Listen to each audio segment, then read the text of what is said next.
तो दोस्तों ये है हमारा दूसरा ब्लॉग और आज का सेकंड ब्लॉग है ये।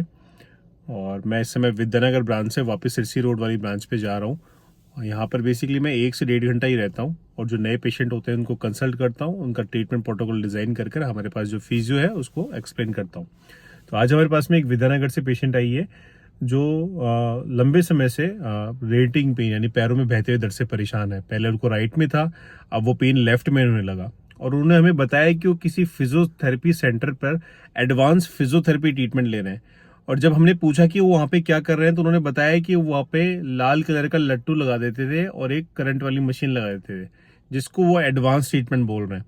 अब जो लाल कलर की जो रेज निकलती है उसको हम लोग इंफ्रारेड रेज वाला लैंप कहते हैं, जो बेसिकली काम करता है केसेस के अंदर, लेकिन उसको एडवांस फिजियोथेरेपी नहीं कह सकते। एडवांस फिजियोथेरेपी के अंदर बहुत सी एडवांस मॉडलिटीज़ आती हैं, जैसे क्लास 4 लेज़र होती है, पीएमएफ का ट्रीटमेंट है, शॉक वे है, अब मैग्नेटोथेरेपी है, बहुत एडवांस चीज़ें हैं वो अलग होती हैं। लेकिन सिर्फ मॉडलिटी ही एडवांस नहीं, ट्रीटमेंट भी एडवांस हो चुका है। मैनुअल थेरेपी के अंदर बहुत सी टेक्निक आ गई हैं, बहुत सारे हमारे एक्सरसाइज के रिहैब आ गए हैं जिसको हम लोग एडवांस में काउंट करते हैं। तो आप सभी लोगों को इस व्लॉग के अंदर बस मैं ये बताना चाहूँगा कि जो लोग एडवर्टाइजमेंट के थ्रू अपने आप को एडवांस फिजियोथेरेपी या फिर किसी तरह का एडवांस ट्रीटमेंट बताकर आपको नीडलिंग या कुछ भी कर रहे हैं, तो पहले सोच समझ के जाइए कि जहां आप जा रहे हैं वो बंदा क्वालिफाइड है, वो पहले डिस्क देख चुका है, पहले उसको स्पाइन की नॉलेज है या नहीं, और वो आपका क्या ट्रीटमेंट कर रहा है। आपका जो भी ट्रीटमेंट हो रहा है उसको आप गूगल करिए, आप जानिए कि वो सही ट्रीटमेंट है या नहीं।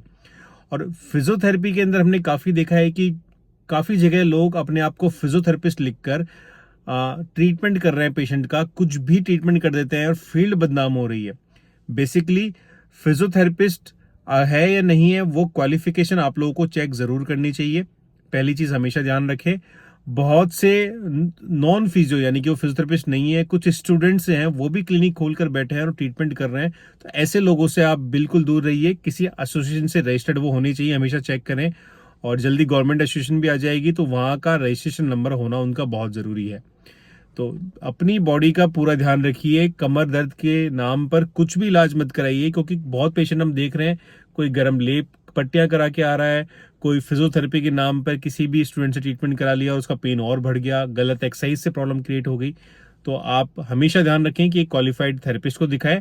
इलाज पूरा होना नहीं होना वो बात की बात है, लेकिन एटलीस्ट आप एक सही हाथों में रहेंगे तो आपको रिस्क नहीं रहेगा और आपका ट्रीटमेंट भी सही दिशा में हो पाएगा। तो थैंक यू सो मच। यही था हमारा सेकंड ब्लॉग, शॉर्ट ब्लॉग। बहुत से केस डिस्कस करूंगा, ऐसी चीज जो हमारे मेन चैनल पे मैं डिस्कस नहीं कर पाता, यहाँ पे आपके साथ में विदाउट एनी वीडियो एडिटिंग मैं बस रॉ वीडियोस आपका डालने वाला हूँ इस चैनल पर, और हम शेयर करेंगे अपनी सारी बातें आपके साथ।